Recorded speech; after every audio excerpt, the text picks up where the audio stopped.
Catarina, este velho shot altaneiro cruzou o Rio Pelotas, conhece toda a fronteira. No Rio Grande faz morada e viaja o mundo inteiro. E vamos convidando as prendas, moçada, porque é o shot Laranjeira.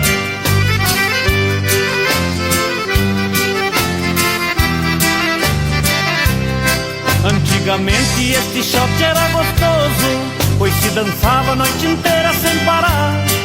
E o compadre e a comadre floreando e a moçada figurando, era lindo de se olhar. Mas hoje em dia está muito diferente daqueles tempos do vovô e da vovó.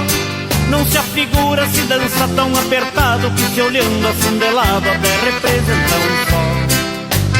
Nossa, dançam tão juntinhos que se olhando assim num relance nem se vê que é dois. Vamos lá! O casamento antigamente era lindo, o pai do noivo que falava com o pai dela, e os dois juntinhos cheios de contentamento faziam o casamento na igrejinha da capela. E o casamento hoje em dia é diferente, é diferente o casamento hoje em dia. É escondido num lugar que ninguém veja, se não é longe da igreja, é lá na delegacia. Barbaridade, tchê!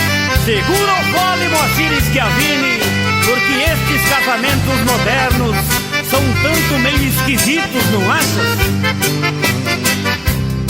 E a rapaziada hoje em dia são modernos, pois nos namoros não existe mais controle. E eu aviso pra estas que têm namorado, tomem cautela e cuidado, não vão em conversa mole. E as mocinhas pra namorar hoje em dia, eu vou contar pra vocês como é que é.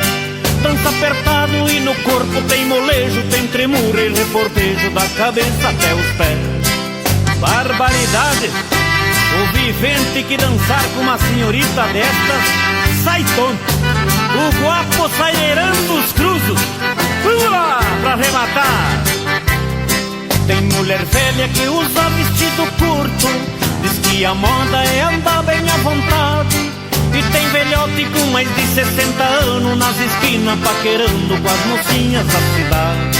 Mas afinal a vida é esta, minha gente, o mundo velho tá cheio de novidade. E é por isso que este shot Laranjeira protesta a vida inteira contra estas barbaridades. E é por isso que este shot Laranjeira protesta a vida inteira contra estas barbaridades.